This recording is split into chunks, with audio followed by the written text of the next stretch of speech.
बहुत कम चांसेस है कि आपने सूरत रहमान सुनी हो या फिर उसका उर्दू में तर्जमा सुना हो या फिर कहीं पे पढ़ा हो। अगर तो आपने पढ़े हैं तो आप बहुत ज्यादा खुशकिस्मत इंसान हैं। वो खुशकिस्मत आप इसलिए हैं क्योंकि आपने उस जात की कुछ बातें सुन ली हैं जिस जात ने इस पूरी कायनात को बनाया है। और एल्बर्ट आइंस्टाइन जिनकी स्टोरी में आज आपको बताने वाला हूँ, उन्होंने वो आयात नहीं सुनी लेकिन उन्होंने उन आयात को सच साबित करके बता दिया। और उनको सच साबित करने के बाद उनको भी नहीं पता था कि ये मैंने कुरान की कुछ आयात को सच साबित करके दिखा दिया है। और सबसे ज्यादा खुशी की बात ये है कि मुसलमानों को खुद भी नहीं पता था कि आइंस्टाइन ने कुरान की कुछ आयात को सच साबित किया है। इस वीडियो को एकदम पूरा एंड तक देखिएगा, किसी भी कीमत पर इसको स्किप मत कीजिएगा। सर एल्बर्ट आइंस्टाइन मार्च 14, 1879 में पैदा हुए। आज भी मार्च 14 को पूरी दुनिया में जीनियस डे के तौर पर मनाया जाता है। दोस्तों E=mc² फार्मूले से कौन वाकिफ नहीं है, जिससे आज बड़े बड़े साइंसदान खला में रॉकेट भेजने में यूज करते हैं और इसको बहुत जगह पे यूज करते हैं। 1921 में इस फार्मूले की बुनियाद पर एल्बर्ट आइंस्टाइन को नोबेल प्राइज मिला था। आइंस्टाइन ने ही न्यूटन की थ्योरी को गलत साबित किया था और ये बात साबित की थी कि टाइम और लाइट कांस्टेंट नहीं है। एल्बर्ट आइंस्टाइन बचपन से ही ज़हीन नहीं थे। उनकी पैदाइश के वक्त उनके सर का साइज तमाम बच्चों की निस्बत काफी बड़ा था। जहाँ पर एक नॉर्मल बच्चा 2 साल की उम्र में बोलना शुरू कर देता है, वहीं पर एल्बर्ट आइंस्टाइन ने 4 साल की उम्र में बोलना शुरू किया। और एल्बर्ट आइंस्टाइन 10 साल की उम्र तक ततला कर बोला करते थे। 4 साल की उम्र में जो उन्होंने पहला लफ्ज बोला था वो ये था, द सूप इज हॉट, यानी कि सूप गरम है। आइंस्टाइन दूसरे बच्चों से काफी ज्यादा अलग थे। ये अकेले रहा करते थे, दूसरे बच्चों के साथ नहीं खेलते थे। आइंस्टाइन सिर्फ वही काम करते थे जिन कामों में उनको अपना फायदा नजर आता था। आइंस्टाइन पहली मर्तबा 7 साल की उम्र में स्कूल गए थे। आइंस्टाइन स्कूल को एक जेल समझते थे जहाँ पर कोई भी आजाद नहीं होता। आइंस्टाइन कहते थे कि स्कूल में सिर्फ मुझे संडे का इंतजार रहता था। संडे को उनके वालिद उनको एक पार्क में ले जाते थे जहाँ पर एल्बर्ट आइंस्टाइन खेलने की बजाय किसी सुनसान जगह पर बैठ के सारी चीजों को गौर से देखा करते थे। और जब वो स्कूल में पहुंचे तो वो अपने टीचर्स की कही गई बातों को उसी तरह से नहीं माना करते थे। एल्बर्ट आइंस्टाइन के टीचर्स आइंस्टाइन को लेजी डॉग यानी कि सुस्त कुत्ता कहा करते थे। आइंस्टाइन अपने टीचर से अजीबोगरीब सवाल किया करते थे जिन पर उनके टीचर भी हैरान होते थे। आइंस्टाइन अपने टीचर्स की बात को उस वक्त तक नहीं माना करते थे जब तक कि वो उस पर तहकीक नहीं कर लेते। लेकिन हमारे यहाँ रिवाज अलग है। हमारे यहाँ कहते हैं कि बात मान लो। अगर वो बात मान लेते तो वो एक नया फार्मूला नहीं दे पाते। अगर वो उसी तरह से बात मान लिया करते तो वो आज वो जितने अजीम इंसान है उतने नहीं बन पाते। यहाँ मैं आपको बता दूं कि जिस इंसान को आज पूरी दुनिया सबसे ज्यादा जीनियस इंसान समझती है, उसको भूलने की बीमारी थी। वो अपना फोन नंबर तक याद नहीं रख पाते थे। एक दफा आइंस्टाइन के दोस्त ने उनसे उनका फोन नंबर मांगा तो आइंस्टाइन अपनी डायरी में से अपना फोन नंबर ढूंढने लगे। ये छोटी छोटी इस तरह की चीजें अपनी डायरी में रखा करते थे। तो इस बात पर इनके दोस्त ने कहा, एल्बर्ट तुम एक साइंसदान बन चुके हो लेकिन तुम्हें अपना नंबर तक याद नहीं है। तो आइंस्टाइन ने उन्हें बहुत खूब और बहुत अच्छा जवाब दिया। आइंस्टाइन ने कहा, जो चीजें मुझे अपने एक हाथ की दूरी पर मिल जाती हैं, मुझे क्या जरूरत है कि मैं उन फालतू की चीजों को अपने दिमाग में भरूं। अब यहाँ पे सवाल ये है कि क्या आप भी इसी तरह करते हैं या फिर आपने अपने दिमाग में दुनिया भर की फालतू चीजें डालना शुरू कर दी हैं। इसी से रिलेटेड आइंस्टाइन की जिंदगी का एक और वाकया है। आइंस्टाइन एक दफा एक ट्रेन का सफर कर रहे थे जब टिकट चेकर उनके पास आया और उसने कहा कि आप मुझे अपनी टिकट चेक करवाएं। तो आइंस्टाइन ने अपनी पॉकेट में अपने बैग में देखा, उनको उनकी टिकट नहीं मिली। तो टिकट चेकर ने उनसे कहा कि मुझे यकीन है कि आपने जरूर टिकट ली होगी लेकिन वो कहीं पे गुम हो गई होगी। कोई बात नहीं, आप परेशान ना हो। और ये कहकर टिकट चेकर आगे चला गया और ट्रेन में बैठे हुए दूसरे लोगों की टिकट चेक करने लगा। जब वो दूसरे लोगों की टिकट्स को चेक करके वापस आया तो उसने देखा कि आइंस्टाइन अपनी टिकट ढूंढ रहे हैं। तो उसने कहा कि सर कोई बात नहीं, आपकी टिकट मैं दोबारा से नहीं चेक करने वाला। तो आइंस्टाइन ने कहा कि मुझे टिकट की इसलिए जरूरत है कि मैं वहां से देख सकूं कि आखिर मैं जा कहां रहा हूं। दोस्तों, हमें हमारा दिमाग उस वक्त जीनियस बनाता है जब हम किसी काम को बार बार करते हैं, लेकिन आइंस्टाइन किसी भी काम को बार बार करने से नफरत करते थे। आपके जहन में ये जरूर आ रहा होगा कि अगर वो किसी काम को बार बार नहीं करते थे तो वो फिर आज दुनिया के सबसे बड़े जीनियस इंसान किस तरह हैं। दोस्तों, जहाँ पे एक नॉर्मल इंसान का IQ लेवल 80 से लेके 119 के दरमियान होता है। वहाँ पे आइंस्टाइन का IQ लेवल 160 से लेके 190 के दरमियान था और आपको IQ लेवल ज़हीन नहीं बनाता। इसके साथ एक और चीज भी होती है जो बहुत जरूरी होती है, उसे हम क्रिएटिविटी कहते हैं, जो सब में नहीं होती, बहुत कम लोगों में होती है। दोस्तों, विलियम जेम्स नामी इंसान का IQ लेवल 250 से लेके 300 के दरमियान था, लेकिन उसके पास क्रिएटिविटी नहीं थी। और दूसरी तरफ आइंस्टाइन के पास ये दोनों चीजें थीं।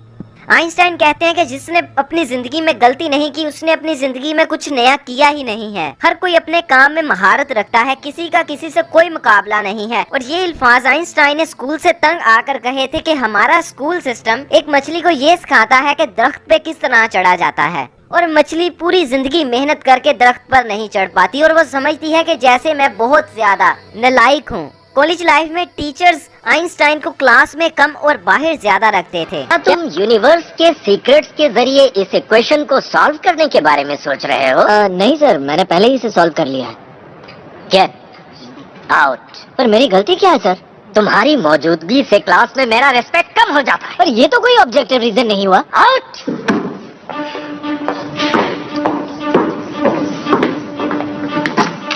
एक कांस्टेंट के नेचुरल लॉग को x से मल्टीप्लाई करें तो वो इक्वल होगा 1 प्लस v स्क्वायर के नेचुरल लॉग के, और चूंकि v equals y over x, इसलिए हमारा फाइनल फंक्शन हो जाएगा x square plus y square minus cx cube equals 0। और सच तो ये है सर कि आपकी मौजूदगी से प्रशियन मैथमेटिक्स के लिए मेरी रिस्पेक्ट कम हो जाती है।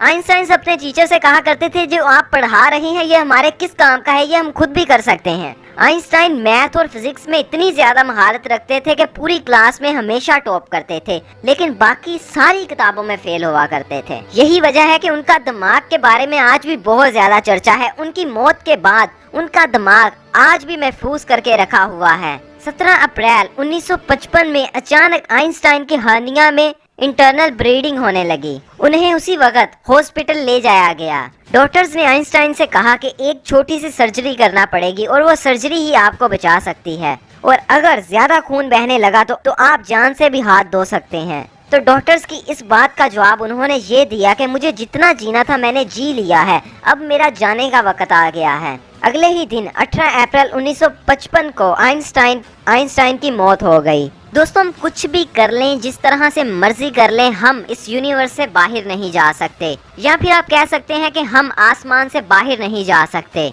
आप ये तो जानते ही हैं कि हम मिल्की वे नामी एक गैलेक्सी में रहते हैं, और उसके अंदर एक बहुत छोटा सा नन्हा मुन्ना सा बहुत छोटा सा प्लेनेट है जिसका नाम अर्थ है। वहाँ पे हम इंसानों का घर है। मैं आपको बताता चलूं कि इंसानों के इस घर का डायामीटर है 12,742 किलोमीटर, और जिस ये गैलेक्सी में रहते हैं उसकी लेंथ है 1,05,700 लाइट ईयर्स। रोशनी एक सेकंड में 3 लाख किलोमीटर से ज्यादा सफर करती है, और एक लाइट ईयर हम उसे कहते हैं जब रोशनी 1 साल तक पूरा सफर करती रहे। इसी तरह से जो हमारी गैलेक्सी है उसका जो साइज है वो 1,05,700 लाइट ईयर्स है। मतलब रोशनी को 1,05,700 साल तक सफर करना पड़ेगा, फिर जाके हमारी गैलेक्सी खत्म होगी। हमारी इस गैलेक्सी के साथ ही एक और गैलेक्सी है, उसका नाम एंड्रोमेडा है। उसका जो साइज है वो 2 लाख लाइट ईयर्स है, और इसी तरह की हमारे पूरी कायनात में खरबों गैलेक्सीज हैं जिनको हम देख सकते हैं, और लामहदूद ऐसी गैलेक्सीज हैं जिन्हें हम देख ही नहीं सकते, यानी कि वो हमसे बहुत दूर हैं। तो अल्लाह ताला सूरत रहमान में कहते हैं कि इंसानों और जिन्नों, अगर तुमने भागना है तो मेरी इस कायनात से भाग जाओ। तो तुम नहीं भाग सकते, तुम हरगिज नहीं भाग सकते। इसकी रीजन ये है कि हमारी पूरी कायनात एक्सपेंड कर रही है। मसलन अगर आप सोचते हो कि आप हमारी इस गैलेक्सी मिल्की वे से साथ वाली गैलेक्सी एंड्रोमेडा में जाना चाहते हो, जो हमारी गैलेक्सी से 24,80,000 लाइट ईयर दूर है, मतलब आपको 24,80,000 साल लाइट की स्पीड से सफर करना पड़ेगा, फिर आप जाके वहां पहुंचोगे। यानी कि अगर हर सेकंड में आप 3 लाख किलोमीटर सफर करोगे, फिर जाके आप 24,80,000 साल के बाद वहां पे पहुंचोगे। लेकिन रुकिए, आप वहां पे पहुंच ही नहीं पाएंगे। क्यों? क्योंकि जब आप 24,80,000 साल सफर करेंगे तो वो गैलेक्सी इतना ही आपसे दूर जा चुकी होगी। मतलब कि यूनिवर्स एक्सपेंड कर रहा है, आप उस तक पहुंच ही नहीं सकते, इसलिए टेक्निकली आप बाहर जा ही नहीं सकते। आप जितना भी भागेंगे वो उससे भी आगे भाग जाएगी। और यही पूरी कायनात का हिसाब है, हम इससे कभी भी बाहर नहीं निकल सकते। यहाँ पे मैं आपको बता रहा हूँ कि अगर आप लाइट की स्पीड से सफर करें, लेकिन आइंस्टाइन ने हमें बताया कि आप कभी भी लाइट की स्पीड से सफर कर ही नहीं सकते। इसकी वजह ये है कि लाइट का कोई वजन नहीं होता। लाइट कम और ज्यादा तो हो सकती है, लेकिन उसका वजन बिल्कुल भी नहीं होता। और लाइट के अलावा जितनी भी चीजें हैं उन सब का वजन होता है। तो फिर आप मुझे खुद ही बताइए कि एक वजन वाली चीज किस तरह बगैर वजन वाली चीज से ज्यादा आगे निकल सकती है। अगर किसी चीज का वजन माइनस में होगा, जो कि मुमकिन नहीं है, तो फिर जाके वो चीज लाइट की स्पीड से आगे निकल सकेगी। लेकिन ये सिर्फ थ्योरीज हैं, ऐसा मुमकिन हो ही नहीं सकता। और वैसे भी अल्लाह ताला कुरान में बार बार कह चुके हैं कि अल्लाह ताला ही मालिक है 2 मशरिकों के 2 मगरिबों के। और फिर अल्लाह ताला ही मालिक है कई मशरिकों के और कई मगरिबों के। आपके जहन में ये सवाल आया होगा कि मशरिक और मगरिब तो एक ही है, लेकिन नहीं, साइंस प्रूव करती है कि हमारी इस कायनात की बहुत सारी डायमेंशंस हैं जिन्हें हम नहीं देख सकते, लेकिन वो इसी कायनात में एग्जिस्ट करती हैं।